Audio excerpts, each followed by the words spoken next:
Após a independência do domínio português, o foco imediato da política externa do Brasil era ganhar reconhecimento internacional generalizado. A primeira nação a reconhecer a soberania do Brasil foram os Estados Unidos, em maio de 1825.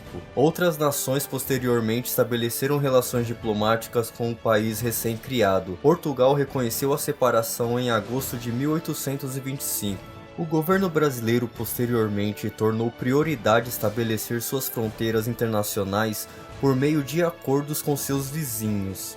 A tarefa de proteger as fronteiras reconhecidas foi complicada pelo fato de que, entre 1777 e 1801, Portugal e Espanha tinham anulado seus tratados anteriores, definindo as fronteiras entre os seus impérios coloniais no continente americano. No entanto, o Império foi capaz de assinar vários tratados bilaterais com os países vizinhos, como o Uruguai em 1851, Peru em 1851 e 1874, República de Nova Granada, atual Colômbia, em 1853, Venezuela em 1859, Bolívia em 1867 e Paraguai em 1872. Em 1889, a maioria de suas fronteiras estavam firmemente estabelecidas. As demais questões, inclusive a compra da região do Acre do governo boliviano, o que daria ao Brasil sua configuração territorial atual, só foram finalmente resolvidas depois que o país se tornou uma república. Uma série de conflitos ocorreu entre o Império e seus vizinhos. O Brasil não teve conflitos sérios com seus vizinhos do norte e oeste devido à quase impenetrável e escassamente povoada floresta amazônica.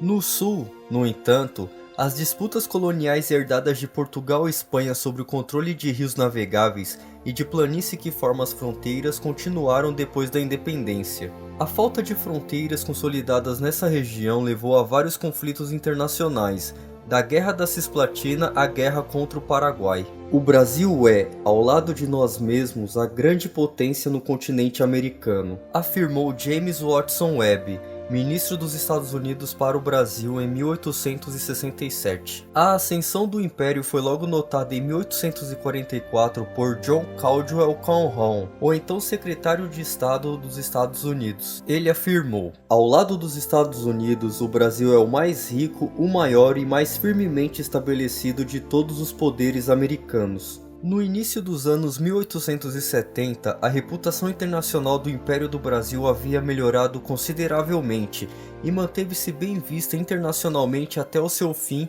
em 1889. Christopher Columbus Andrews, um diplomata norte-americano na capital brasileira na década de 1880, recordou mais tarde o Brasil como um império importante em suas memórias. Em 1871, o Brasil foi convidado a arbitrar uma disputa entre os Estados Unidos e o Reino Unido, que se tornou conhecida como Reclamações do Alabama. Em 1880, o Império atuou como árbitro entre os Estados Unidos e a França sobre os danos causados aos cidadãos norte-americanos durante a intervenção francesa no México, que foi liderada por Napoleão III e levou à coroação de Maximiliano de Habsburgo como imperador do México. Em 1884, o Brasil foi chamado para arbitrar o Chile e vários outros países, França, Itália, Reino Unido, Alemanha, Bélgica, Áustria-Hungria e Suíça, sobre os danos decorrentes da Guerra do Pacífico. O governo brasileiro finalmente se sentiu confiante o suficiente para negociar um acordo comercial com os Estados Unidos em 1889, o primeiro a ser realizado com qualquer nação desde o desastroso e explorador Tratado Comercial com o Reino Unido feito em 1826 e cancelado em 1844. O historiador norte-americano Stephen Topke disse: a busca de Pedro II por um tratado comercial com os Estados Unidos foi parte de uma estratégia mais grandiosa para aumentar a soberania e autonomia nacional. Ao contrário das circunstâncias do pacto anterior, o Império estava em uma posição forte para insistir em termos comerciais favoráveis, sendo que negociações ocorreram durante uma época de prosperidade nacional e de prestígio internacional. Sob o ponto de vista do progresso e do desenvolvimento material do país, O Império não foi o atraso e a estagnação de que ainda hoje é acusado pelos que não querem se dar ao trabalho de estudar e conhecer melhor esse período da nossa história. Na verdade, o Brasil era, de fato e de direito, a primeira nação da América Latina, e essa hegemonia ele iria conservar até o último dia da monarquia.